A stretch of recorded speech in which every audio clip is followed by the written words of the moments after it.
I need your help because something is going terribly wrong in the European Union that is deeply troubling to me and many people I know. Chemical terrorism is one of the most horrifying forms of modern violence. It turns everyday substances into tools of mass murder. Hydrogen peroxide, acetone, sulfuric acid, things you might find in a hardware store, have been used to kill 100 people across Europe. The pain, the grief, the fear, it's real. And we all want to stop it. So the EU acted. They introduced strict regulations on explosive precursor chemicals. If another bomb goes off and they've done nothing, they are blamed. On paper, it sounds logical. Fewer dangerous substances in public hands leads to fewer tragedies. But here's the part that's rarely considered. In its fight against terrorism, the EU has become something else entirely. This regulation, well-intentioned as it may be, is destroying science. It's criminalizing curiosity, and it's punishing a lot of people who want to learn, teach, or innovate, not harm. I've lived this. I've spent years being afraid for buying or being interested in certain chemicals. Because this law has made me and countless others feel like criminals for ordering common substances. I've read and heard so many stories of people getting prosecuted for having chemistry as their hobby. It's the opposite of safety. It's killing innovation. And it needs to be stopped now. In this video, I'll show you exactly why this regulation, despite its good intentions, has become one of the most dangerous laws in modern Europe, and how you can help to undo the damage. And there is real hope. The last time we spoke up, it worked. The EU backed down from making things worse. But now the clock is ticking again. A new survey is open, and we need to clearly tell the EU that this has to stop. Click the link in the description below to open it, and I will tell you now why this is so important. The regulation was created for a good reason: to save lives and to prevent terrorism. I am 100% on board with that mission. I fully understand why it exists. Chemical terrorism is horrifying.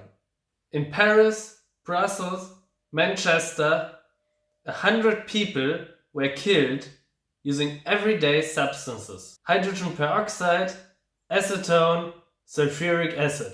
The devastation was real, the fear was real, and the demand for action was overwhelming. Politicians were under enormous pressure. Doing nothing after such attacks would have been political suicide, so they acted. Regulating these chemicals seemed like a safe, simple move. Better to be overly cautious than to risk being blamed if it happens again. And I believe that their intentions were good. They were trying to make it harder for terrorists to kill. But they were reacting to fear, not grounded understanding. And they didn't hear from the people this law would quietly hurt. Students, teachers, researchers, and curious minds across Europe. That's why this survey matters. If we want better, smarter policy, we need to speak up. Because this law, meant to fight terrorism, is actually fighting the scientists who are trying to make life better. And unless they hear from us, nothing will change. Let's talk numbers. Because if this law is really about saving lives, then it's targeting the wrong problem. Since the year 2000, fewer than 100 people have died in the EU from chemical attacks using substances this law is about. That's an average of under 5 deaths per year. Yes, terrorism is horrifying. The Manchester bombing killed 22, Brussels 32, Paris 130. But many of these died from bullets, not chemicals. These tragedies shook Europe. But policies must weigh scale, not just shock. Now, let's compare that to what actually kills us. Fish bones. Dozens of people choke to death on them per year in Europe. Bicycles. 200 plus deaths per year in Germany alone. Stairs. Over 5,000 people die annually from falling. Car crashes. More than 20,000 dead per year. Alcohol. Over 100,000 deaths per year in the EU. So if the goal is to save lives, why are we not banning fish bones, bicycles or stairs? They all cause far more deaths. Stairs actually kill 1,000 times more people per year than the chemicals that are addressed by this regulation. Why are we wasting precious political capital on chemical excess while the real killers go ignored? The deaths from chemical terrorism are minuscule compared to those. Here's the truth. We've poured millions of euros, police hours, and legislative energy into a threat that barely shows up in the statistics. And in doing so, we've made real science harder, slower, more fragile. How many lives are lost because medical breakthroughs were delayed? Because young chemists gave up? Because teachers couldn't get the supplies they needed? Yes, terrorism is terrifying because it's intentional. But fear is a terrible guide for lawmaking. It makes us overreact to rare, dramatic threats and ignores the real dangers killing people every single day. Let's be honest, this regulation doesn't stop terrorism because it was never aimed at what actually causes terrorism. No one becomes a terrorist because hydrogen peroxide is on a shelf in a supermarket. Terrorism doesn't begin in a hardware store. Terrorism begins in broken communities, radical ideology, and psychological despair. By the time somebody decides to build a bomb, it's already too late. They are not going to say, "Oh no, acetone is regulated. Well, I guess I'll just go back to college then." They will find a way. Terrorists do not care about laws. Only innocent people do. And this law punishes the innocent. People who actually make the world better. It's like banning bicycles because somebody once used one in a robbery. Or outlawing water because it can be used to drown. Meanwhile, you can still buy gasoline, propane, fireworks, and dozens of other far more dangerous substances easily. So what exactly does this regulation accomplish? Terrorism is already illegal. This law adds paperwork, not protection. And has it worked? No. The number of attacks has not changed in any measurable way. The casualties have not dropped. The threat is extremely rare. All this law does is tangle the good guys in red tape. It's like a man who drinks 5 liters of beer every day and cuts out a tablespoon of sugar to improve his health.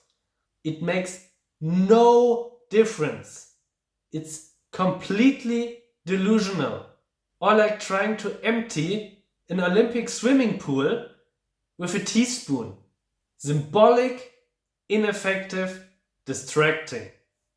This law was sold as protection, but it protects no one.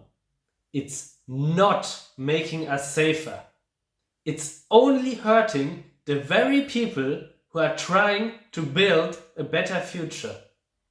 If we truly want to stop terrorism, this is not the way. We must aim at the real causes, because this law doesn't stop bombs. It is only blowing up opportunity. The EU says this law is low cost. Just some licensing fees, a bit of administration, a couple millions of euros a year. And on paper, they're right. But that's only the tip of the iceberg. What they are not counting are the invisible costs. The talent lost, the research blocked, the students discouraged, the future we are silently throwing away. First of all, there's damage to science and innovation. I've seen it firsthand. The solvent room was locked at my previous workplace for the innocent chemists who needed it, just because of this law. I was shocked and angry, and nobody dared to speak up. Everybody was afraid. This isn't just my story. It's happening all across Europe.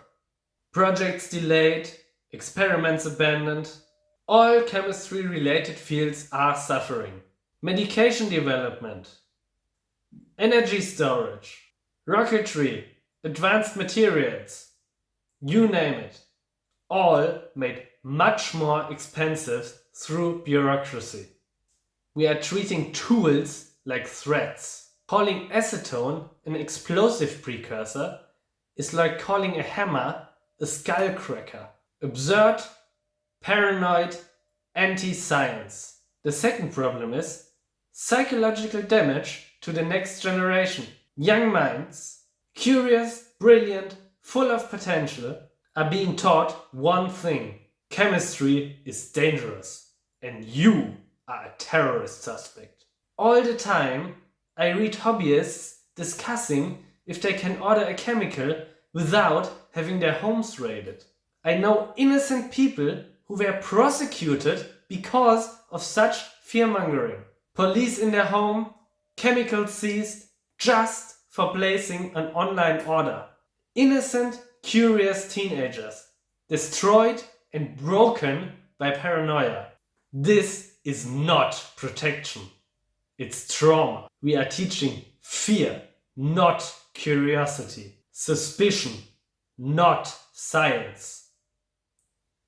In my opinion, this is absolutely unforgivable. Problem 3. We are wasting tremendous resources on a tiny threat. Meanwhile, law enforcement is wasting time. Customs officers, inspectors, regulators, all chasing chemistry students like they are terrorists. Universities buried in compliance paperwork. And all for what? A threat that kills fewer people than fish bones, stairs, or bicycles. While we waste resources here, health research is slowed, cancer research is delayed, life-saving tech is postponed. It's like making everybody fill out paperwork when they want to buy matches, in case they want to burn something down. But in the meantime, actual arsonists are just using a flamethrower. Problem number 4. It's bad governance by fear, not data. Ask the EU. Has this law stopped a single attack? They can't say. They say it raises barriers, but they have no evidence, no numbers, no facts. Only faith. Faith in the regulation that is choking our future. This is not rational governance. This is policy making by fear. We are reacting to rare, spectacular horrors while the real threats are ignored. That is not security. That is cowardice and incompetence. It's bad science, bad policy, and a disaster for Europe's future. And it is getting worse. The EU already tried expanding this once. Now they're asking, should we regulate even more substances? Last time we fought back and won, but they are pushing again. If we stay silent, this nightmare will grow. More bans, more fear, more damage. It is not too late, but the clock is ticking. We all want a safer world, but this is not the way. Focus on what actually saves lives. Terrorism kills dozens of people per year. Junk food, alcohol, and smoking? Millions. If saving lives is the goal, then act like it. Redirect your energy, not to chasing teenagers who are ordering acetone online, but toward the real killers. Obesity, alcohol consumption, poor healthcare. We need better policy, not louder panic, not surveillance, not suspicion, no solvent bans. Address the real causes of terrorism. No one becomes a terrorist because they see hydrogen peroxide in a store. They become terrorists because they feel powerless, hopeless, excluded. If we want fewer enemies, let's stop creating them. Give people dignity. Give them purpose. Give them help when they're struggling. Don't monitor people. Empower them. Let chemists be chemists. Let the curious explore. Let the responsible create. Criminalizing access to substances is not safety. It's sabotage. This regulation flips justice on its head. All of a sudden, it is guilty until proven innocent. It's vague, disproportionate, and unconstitutional. This is not how a free society operates. Build resilience, not surveillance. Want fewer radicals? Start with inclusion. Support those at risk before they break. Teach critical thinking. Offer belonging. Build meaning. That's how you create a society where terror has no roots. Not by banning sulfuric acid, but by giving people something better to believe in. We must not become what we are fighting. If we fight terror, spreading fear, if we fight extremism by criminalizing learning, then we have achieved the goals of the terrorists and already lost. We need trust, dignity, opportunity, and meaning. That's how you stop violence. That's how you grow the minds that could save lives, but not destroy them.